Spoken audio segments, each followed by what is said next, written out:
Здравейте Блич фенове! Тъй като видях, че предишното видео се хареса, това е част 2 от Аранкара арка. Ако не сте видяли предишните видеа, ви препоръчвам да го направите. И нека да не губим повече време, а да започваме.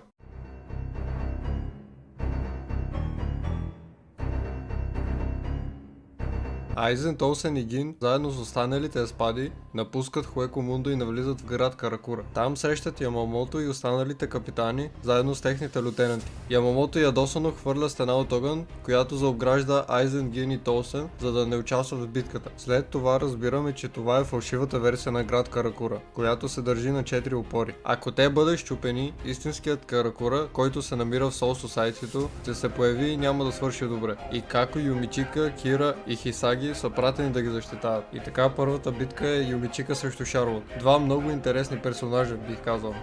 Това е малко по-комедична битка, но поне накрая виждаме Банкая на Юмичика, който е много силен. Преминаваме на битката с Кира, която според мен е много подценена. Той се бие срещу голямата птица и виждаме нещо, което по принцип Блич не го правише по това време. И то е бруталност. Само вижте това. 戦士が命乞いをするものじゃないよ。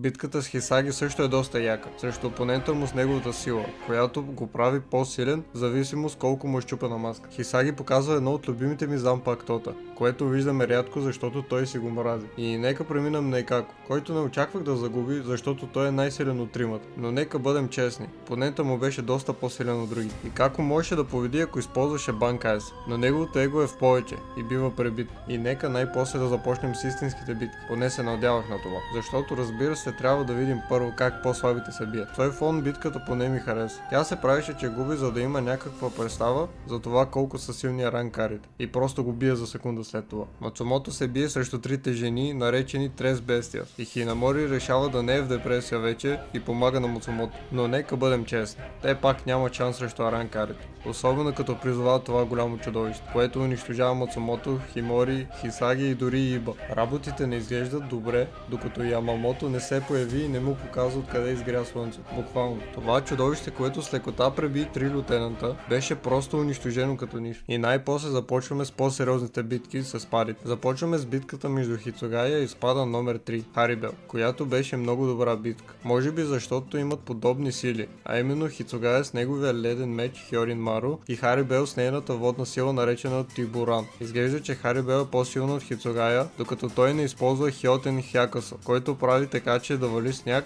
който образува ледени рози. Битката между Сойфон срещу Бараган в началото не е кой знае какво, защото се фокусираме прекалено много на лютенанта на Сойфон, който просто прави работите скучни. Но това не променя факта, че Бараган е просто прекалено силен. Само с един докос може да направи всичко да старее, докато не стане на пепел, което е още по-силно с неговата Resurrection форма, с която може да направи всичко около него да старее. Изглежда просто непобедим. Виждаме и на Сойфон Банкая, който е просто огромна базука. Голям фен съм на битката с Кьорако срещу Старк. Те са просто същите персони. Двама много силни човека, които не искат да се бият. След малко приказки Старк активира Resurrection си, който му дава два пистолета, които стрелят серото. Всичко върви добре, докато не виждаме Wonderwise, който атакува Китаке и му пробива дупка в корема, което не се харесва на Кьорако. След това той се извиква и маха Харибел от леда и стената около Айзен, Гин и Толсен. Но добре, че идва подкрепление и Вайзардите се появяват. Хачи напълно износи битката срещу Бараган, като телепортира силата му вътре в него и го разгражда. Докато сме разсеяни, виждаме силата на Кьорако за първи път, която е доста интересна.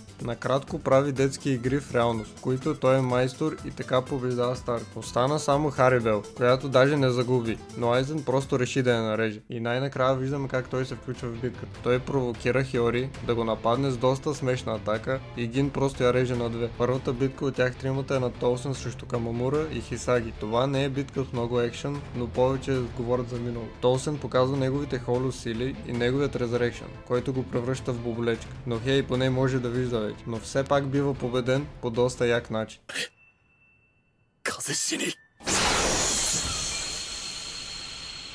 Шинджи срещу Айзен беше малко разочароващо, защото Шинджи реши да обясни как работи силата му без никаква причина. Сигурно защото си помисли, че Айзен няма да се усети достатъчно бързо. И така Айзен използва неговата хипноза и го побеждава с лекота. Ичиго след битката си с Окиора се появява най-после. Той е единственият, който може да победи Айзен, защото не е виждал хипнозата му, което означава, че не може да го вкара в нея. Всички останали капитани се пробват да му помогнат, но Айзен просто ги бие като нищо. Време е за Ямамото да се включи. Но първо трябва да мине през Wonderwise, което не му е трудно. Но понеже той абсорбира огънят му, поема много щети и успява да удари Айзен само веднъж. След това Айзен почва да разправя на Ичиго, че всички битки, които е имал, е било част от плана му и показват как го гледа от епизод 1 заедно с нас. Но разбираме, че не го наблюдава само от началото на Блич, а откакто е роден. Бащата на Ичиго се появява и разкрива, че е бил Шинигами. Оттам се появява Урахара и Юриичи, но Айзен става все по-силен с всеки епизод, след което ги напуска и заминават заедно с Гин към истинския град Каракура. Ичиго с баща му ги последват,